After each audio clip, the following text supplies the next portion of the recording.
आपने बजट पर मुझे बोलने का मौका दिया। मैं अपनी बात शुरू करना चाहूँगा। मान्यवर, हमारे कुछ दोस्त जो कभी इधर हुआ करते थे, अब वो उधर चले गए हैं।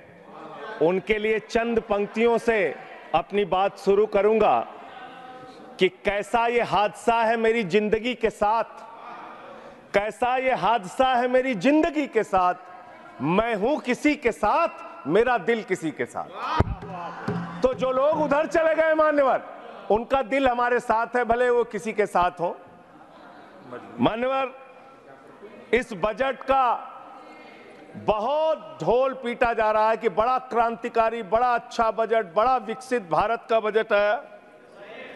यह बजट क्या है मान्यवर? पूरे देश को पता चलना चाहिए कि भारत माता की सेना रक्षा के लिए जो बजट आता है, उस बजट में कटौती करने का काम किया गया। 9.6% से घटाकर 9.43% किया गया। भारत का अन्नदाता किसान जो अपने खून पसीने से देश को चलाने का काम करता है मान्यवर, उसका बजट, कृषि का बजट 3.2% से घटाकर 3.15% किया गया। स्वास्थ्य का बजट, हिंदुस्तान 144 करोड़ लोगों का देश है मान्यवर, लेकिन बड़े अफसोस के साथ कहना पड़ रहा है कि स्वास्थ्य का बजट 1.97% से घटाकर 1.85% किया गया। नॉर्थ ईस्ट के विकास का बजट, मणिपुर की तो चर्चा आपने नहीं की, लेकिन नॉर्थ ईस्ट के विकास का बजट आपने 0.13% से घटाकर 0.12% करने का काम किया। सामाजिक कल्याण, जिसमें आपका बिल्कुल यकीन नहीं है, उसका भी बजट आपने घटाया।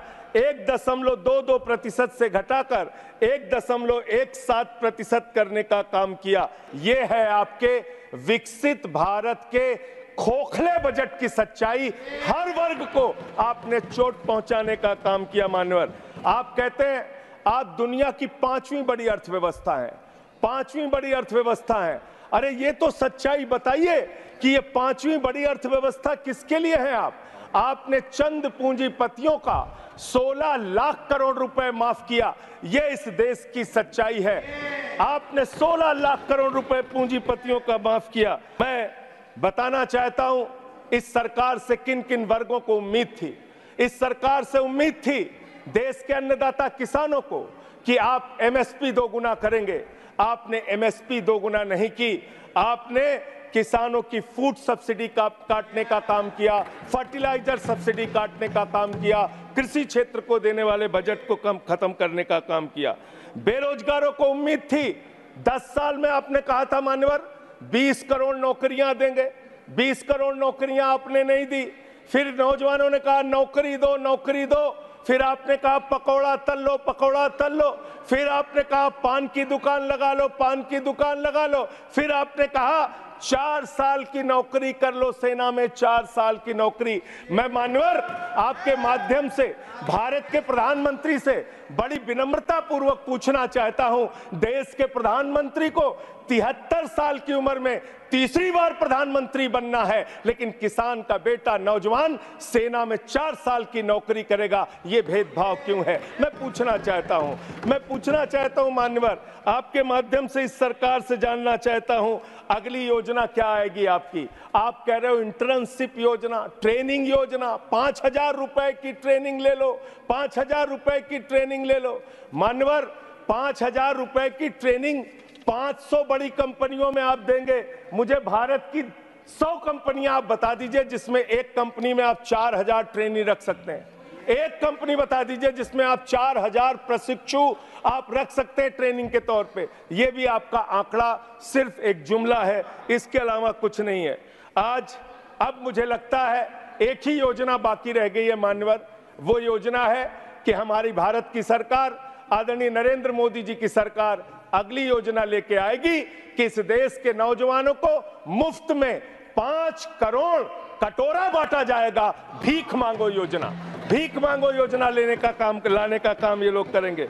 मान्यवर, मैं बड़ी विनम्रता पूर्वक आपके माध्यम से पूछना चाहता हूं क्या इस देश की अर्थव्यवस्था में रेहड़ी पटरी वालों का कोई योगदान नहीं? जो 10 करोड़ रेहड़ी पटरी वाले पूरे देश में हैं, उनका कोई योगदान नहीं है क्या मान्यवर? वो भी सरकार को टैक्स भरते हैं। आपकी सरकार उनको भी फूटी आंख से देखना नहीं चाहती। आपने रेहड़ी पटरी वालों को कहा अपने नाम के आगे नेम प्लेट लगाओ, अपने नाम के आगे नेम प्लेट लगाओ। हिंदुओं की, मुसलमान, दलितों के पीछे आदिवासी हो, क्या हो ये बताओ। मैं पूछना चाहता हूं, आपके माध्यम से सरकार के कहना चाहता हूं मान्यवर, अगर नेम प्लेट लगवाना है तो लगवाइए गले में नेम प्लेट। नीरव मोदी के गले में नेम प्लेट लगवाइए कि 20,000 करोड़ रुपए हिंदुस्तान का वो बाकी है, लगवाइए नेम प्लेट। 10,000 करोड़ रुपए विजय माल्या हिंदुस्तान का बाकी है, लगवाइए नेम प्लेट गले में। ललित मोदी के कि 3,000 करोड़ रुपए हिंदुस्तान का लूट के भाग गया, लगवाइए नेम प्लेट मान्यवर। मैं कहना चाहता हूं नितिन संदेशरा के कि वो 6,000 करोड़ रुपए हिंदुस्तान का लूट के भाग गया, लगवाइए नेम प्लेट। अडानी के कि 2.5 लाख करोड़ रुपए का कर्जा आपने एक आदमी को दे रखा है, लगवाइए नेम प्लेट उन पूंजीपतियों को जिन्होंने हिंदुस्तान की बैंकों को खाली करने का काम किया मान्यवर। मान्यवर एक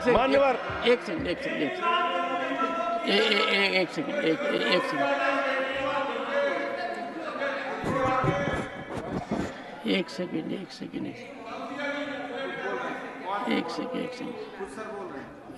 honorable member, and you are a senior person. Sanjay ji, you are a senior person. धारा प्रवाह में आप काफ़ी कुछ कह गए फिगर्स के बारे में, बाकी तो you can make your point, no difficulty about it. One second. So the figures which you have given, you will have tough time in proving them, because these have been taken in stride. So all that will be deleted, and we will, unless you have real, factually firmed up material, use a name. Other make your point. ठीक है sir, ठीक है sir, thank you sir, make your point. Thank you sir. मानवर, मैं तो ये कहना चाह रहा था आपके माध्यम से कि इस तरह के काम देश के अंदर नहीं होने चाहिए।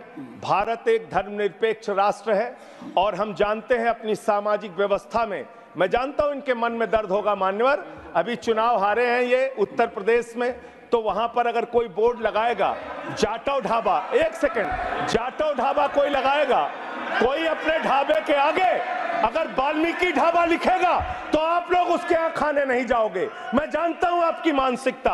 आप वो लोग हैं जिन्होंने भारत के तत्कालीन राष्ट्रपति श्री रामनाथ कोविंद जी को प्रभु श्री राम के मंदिर के शिलान्यास में नहीं बुलाया। आप वो लोग हैं जिन्होंने मौजूदा राष्ट्रपति श्रीमती द्रौपदी मुर्मू जी को राम मंदिर के उद्घाटन में नहीं बुलाया। आप दलितों से, पिछड़ों से, आदिवासियों से, अल्पसंख्यकों से, मुसलमानों से नफरत करने का काम करते हैं, ये आपकी सच्चाई है। इसलिए नेम प्लेट मत लगवाइए।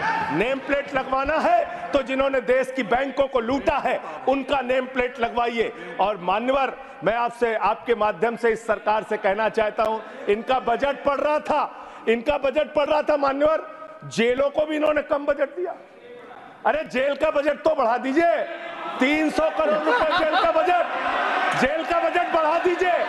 अरे अभी हमको जेल में भेजा है, कल तुमको जेल में आना है, तुम सबको जेल में आना है। जेल का बजट बढ़ा दो, जेलों को ठीक कर दो, अगला नंबर तुम्हारा है, तुम्हें जेल में आना है, इसलिए कम जेलों को तो ठीक कर दो, अगला नंबर तुम्हारा। मैं जेल के बजट पे बोल रहा हूँ मानवर, मैं जेल के बजट पे बोल रहा हूँ। 300 करोड़ दिया, इनको जेल में आना है। वन सेकेंड, सदन के नेताजी से मैं अनुरोध करूंगा कि ये बहुत मार्मिक अपील है जेल का बजट बढ़ाने के लिए, और इस पर आप गौर फरमाइए। धन्यवाद सर, धन्यवाद सर, ठीक है ना, धन्यवाद सर। एक पृष्ठभूमि भी है मान्यवर, इसका ध्यान रखा जाएगा। में इन्होंने न्यायपालिकाओं के लिए जो बजट रखा वो नाकाफी है।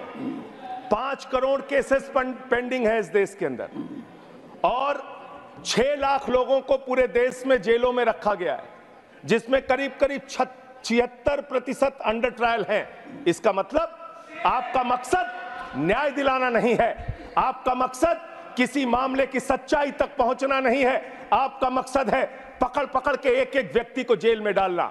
आपने दिल्ली के मुख्यमंत्री को, जिनकी शुगर 36 बार 50 से नीचे जा चुकी है। आपने दिल्ली के मुख्यमंत्री को पकड़ के जेल में डाल दिया। नहीं मानवर, अब इनको बार बार मौका मत दीजिए, मुझे अपनी बात पूरी करने दीजिए। I am not yielding sir, I am not. आपने 2 बार कहा, हैबिट बना लिया इन्होंने सर। दिल्ली के मुख्यमंत्री को सर इन्होंने पकड़ के जेल में डाल के रखा। दिल्ली के शिक्षा मंत्री को इन्होंने 2 साल से जेल में रखा। दिल्ली के स्वास्थ्य मंत्री को इन्होंने 2 साल से जेल में रखा।